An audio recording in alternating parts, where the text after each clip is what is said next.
नमस्ते दोस्तों, राखी की रसोई में आप सभी का हार्दिक स्वागत है।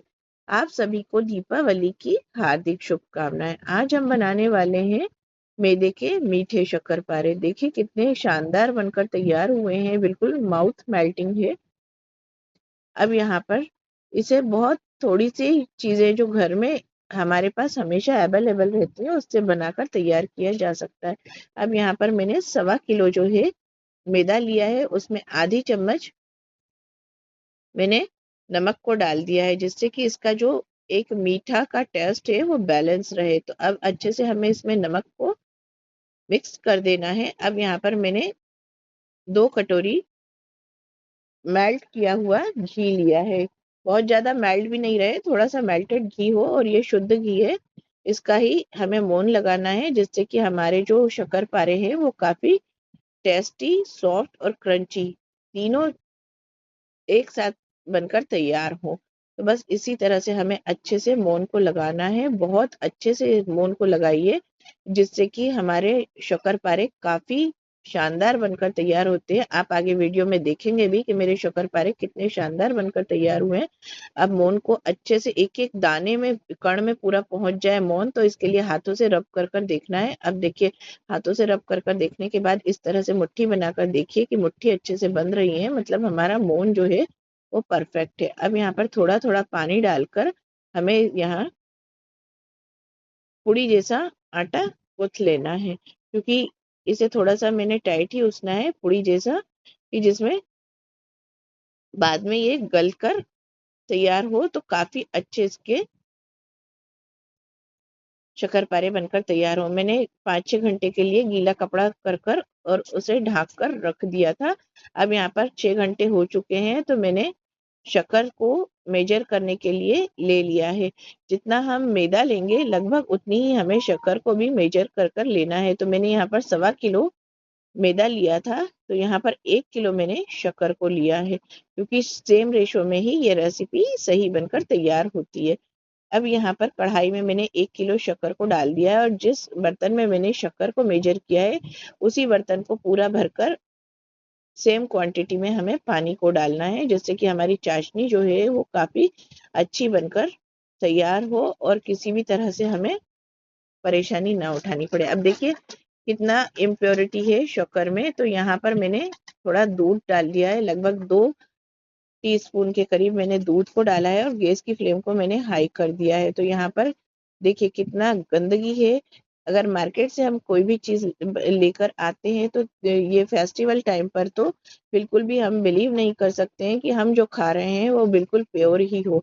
तो इसलिए इसी तरह से घर पे एक बार बनाइए, खाइए और एंजॉय कीजिए, और अपना और अपनी फैमिली के हेल्थ का ध्यान रखिए। तो देखिए शक्कर में ही इतनी इम्प्योरिटी है, तो बाकी और चीज़ों में भी किस तरह से मार्केट में यूज़ किया जाता होगा हम कुछ नहीं कह सकते हैं। तो इसलिए घर पर ही बनाना फेस्टिवल टाइम पर तो बेनिफिशियल है। अब देखिए कितना सारा इसमें इम्प्योरिटी था, तो सब मैंने इसे साफ कर दिया है। लगभग 5 से 6 बार इसे मुझे पूरा क्लीन करना पड़ा, तब जाकर चाशनी जो है वो पूरी क्लीन हो पाई थी। अब चाशनी को बॉईल होते होते काफी टाइम हो गया है, 5 से 7 मिनट के करीब चाशनी को बॉईल होते हुए हो गया है, क्योंकि पानी जो है हमने सेम क्वांटिटी में डाला था, और जो शक्कर है वो भी मेल्ट होती है तो वो भी पानी रिलीज करती है। तो चाशनी को इसको बनने में थोड़ा सा टाइम जरूर लगता है, लेकिन बहुत अच्छी बनकर तैयार होती है। अब यहाँ पर चाशनी पक चुकी थी, तो मैंने यहाँ पर 10-12 इलायची को कूट कर और डाल दिया है, जिससे कि हमारे जो शक्करपारे हैं उसमें काफी अच्छा टेस्ट आ जाए। अब यहाँ पर चाशनी को मैं चेक करूंगी कि 1 तार की हमें चाशनी चाहिए। अभी तार नहीं बन रहा है, आधे तार की ही चाशनी है, तो इसे 2-3 मिनट के लिए और बॉईल करना पड़ेगा। तो यहाँ पर हाई फ्लेम पर ही मैंने इसे 2-3 मिनट और अच्छे से बॉईल होने दिया है, और उसके बाद फिर हम दोबारा इसके तार को चेक करेंगे, ये तार अब परफेक्ट बनने लगा है कि नहीं। इसमें 1 तार की चाशनी होना बहुत जरूरी है। तो देखिए अब ये 1 तार इसमें बन रहा है, तार खींच रहा है ना। तो बस इसी तरह से हमें चाशनी को 1 तार की बनाकर तैयार करना है। अब गैस की फ्लेम को मैंने बंद कर कर और चाशनी को थोड़ा ठंडा होने रख दिया है, मगर ध्यान रखिए कि चाशनी इसमें बहुत ठंडी नहीं डाली जाती। अब यहाँ पर हमारा 6 घंटे पहले मैंने जो आटा गूँथ कर तैयार किया था मैदा, तो वो देखिए कितना सॉफ्ट और कितना बढ़िया बनकर तैयार हुआ है। देखिए मैं आपको काट कर दिखाती हूँ, कितना अच्छा इसमें जाली आई है। और घी और नमक के साथ इसको मैंने गूँथ कर रखा है। देखिए जो हमारा मैदा है ये फर्मेंट होने लगा है, इसके कारण ही हमारा जो शक्करपारे हैं वो काफ़ी अच्छे बनकर तैयार होते हैं। देखिए हर जगह जाली दिख रही है, मतलब मैदा फर्मेंट हो गया है। नमक डालने का एक रीज़न मेरा यही था कि मैदा जो है ये घी और नमक के साथ अच्छे से फर्मेंट हो जाता है। तो मैदे जो शक्करपारे हैं वो काफ़ी फूले हुए सॉफ्ट रहते हैं, कड़क नहीं होते हैं। ये देखिए जितना मैंने पीसेस काटे हैं सभी में जालियाँ बराबर आई हैं। अब यहाँ पर मैंने इतने पूरे आटे का 8 पीस में काट कर तैयार कर लिया है। और हर पीस को जिसको भी हम काटेंगे ना तो बीच में से जाली दिखेगी, मतलब हमारा मैदा जो है वो परफेक्ट है। तो जब भी आप मैदा उसने मीठे शक्करपारे के लिए तो इसमें थोड़ा सा नमक जरूर डालिए, जिससे कि अच्छे से फर्मेंटेशन हो, क्योंकि नमक जो है वो भी एक फर्मेंटेशन का काम करता है। देखिए कितना सॉफ्ट और शानदार हमारा मैदा तैयार हो गया है। अब इसे इस तरह से हमें इसके लोई बनाकर तैयार कर देना है। इतना सॉफ्ट दिख रहा है ना, लग ही नहीं रहा है कि ये मैदा है। इतना सॉफ्ट और शानदार बनकर तैयार हुआ है। अब हमें इसे बेल लेना है। सभी मैंने आटो आटो के लोए बना लिए थे और उन्हें कपड़े से ढक कर रख दिया था। अब देखिए यहाँ पर एक पटे पर मैंने थोड़ा घी लिया है। घी से हमें पटे को गार्निश कर देना है, जिससे और इस यहाँ पर बेलन में भी हम थोड़ा घी लगा लेंगे। अब देखिए यहाँ पर सॉरी ग्रीस कर देना है घी से, गार्निश नहीं सॉरी।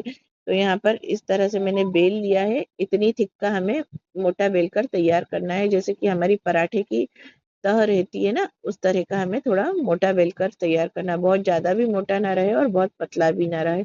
अब इसे हम छोटे छोटे पीसेज में काट लेंगे। इसकी कटिंग भी विशेष मायने रखती है। अगर आप बहुत बड़े बड़े पीसेज में या बहुत ज़्यादा छोटे पीसेज में काटेंगे तो आपके शक्करपारे देखने में उतने सुंदर नहीं लगेंगे। इसकी थिकनेस का भी विशेष ध्यान रखना पड़ता है। साथ में से फ्लेम पर भी जिस तरह से हम तलते हैं तो उनका सबका विशेष ध्यान रखना पड़ता है। आज जो मेरे आप शक्करपारे देखेंगे वो काफ़ी टेस्टी बनकर तैयार हुए हैं, क्योंकि छोटी छोटी सी ट्रिक और टिप्स हमें फॉलो करनी पड़ती है। अब देखिए मैंने डायमंड शेप के शक्करपारे इस थिकनेस पर तैयार कर लिया। अब यहाँ पर एक कढ़ाई में मैंने तेल गरम होने रखा था। ये मूंगफली का तेल था। हमारे यहाँ पर मेरी मम्मी नानी जो है इसे तेल में ही फ्राई करती हैं, क्योंकि दीपावली के टाइम पर थोड़ा सा हमारे यहाँ पर ठंडी का सीजन आ जाता है और शक्कर और घी का अगर हम तलते हैं तो कॉम्बिनेशन मिलकर ये कफ की टेंडेंसी को बढ़ा देता है। तो यहाँ पर शुरू से मैंने मेरी मम्मी नानी को तेल में तलते हुए देखा है। अगर आप चाहें तो इसे घी में भी तल सकते हैं। तो देखिए बस इस तरह से हमें इसे तलकर तैयार करना है। और टेस्ट इसका समझ ही नहीं आता है कि हमने इसे तेल में तला है, क्योंकि हमने इसमें शुद्ध घी का मोयन लगाया हैगा। तो मोयन अगर आपका परफेक्ट होगा तो इस तरह से बढ़िया आपके शक्करपारे बनकर तैयार होंगे। देखिए मैंने कढ़ाई में डाले 1 मिनट भी पूरा नहीं हुआ था और सारे शक्करपारे ऊपर फ्लोट कर कर आ गए। इस तरह से अब हमें हिलाते डुलाते हुए गोल्डन कलर आने तक इसे फ्राई कर लेना है। पूरा बेच तलने में मुझे 12 मिनट का समय लगा है, क्योंकि हमने गैस की फ्लेम को इसे लो टू मीडियम ही रखा है। बहुत हाई फ्लेम पर हमें नहीं तलना है, नहीं तो ऊपर से इसमें कलर पकड़ लेगा और अंदर से हमारे जो शक्करपारे हैं वो कच्चे रह जाएंगे। कारण ये है कि हमने इसे थोड़ा थिक रखा है, जिससे कि ये अच्छे बनकर तैयार हो। अब देखिए हमारे शक्करपारे जो हैं ये तलकर तैयार हो गए हैं। अब इन्हें हम एक झारी में निकाल लेंगे और थोड़ी देर हम इसे इसी तरह से रहने देंगे, जिससे कि इसमें एक्स्ट्रा जो ऑयल है वो निकल कर बाहर हो जाए। और हमारे शक्करपारे जो है इसे मैंने उठाकर एक प्लेट में डाल लिया है। इसी तरह से मैंने सारे बेचेस को तला है। अब देखिए सारा इसका ऑयल निकल गया है। इसे मैं प्लेट में डाल लूंगी। कितने शानदार हमारे शक्करपारे बनकर दिख रहे हैं। अब यहाँ पर जो चाशनी है इसे मैंने हल्का सा गुनगुना कर लिया है, क्योंकि इतना बेच तलाने में चाशनी बिल्कुल ठंडी हो गई थी। अब इसे हल्का-सा गुनगुना कर लेंगे जिससे कि बिल्कुल मेल्ट हो जाए, और बिल्कुल मेल्ट चाशनी पे ही हमें शक्कर-पारों को डालना है। अगर इसमें क्रिस्टल आने लगे हैं शक्कर के, तो आप इसे तुरंत गरम कर लीजिए थोड़ा, और उसके बाद शक्कर-पारों को डालिए और इस तरह से डालकर और 5 मिनट के लिए रखे रहने दीजिए। पूरा अच्छे से मिक्स कर मैंने 5 मिनट रखकर छोड़ दिया था। अब जो चाशनी है, हमें इसे पूरा निथार लेना है।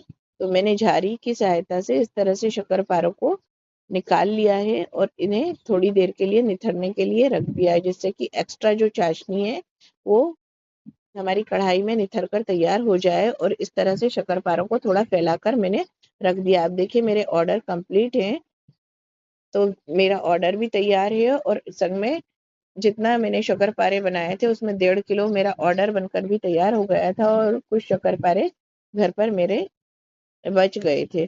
तो ये देखिए कितना शानदार हमारे शक्कर-पारे बनकर तैयार हुए। इस तरह से बनाइए, खाइए, एन्जॉय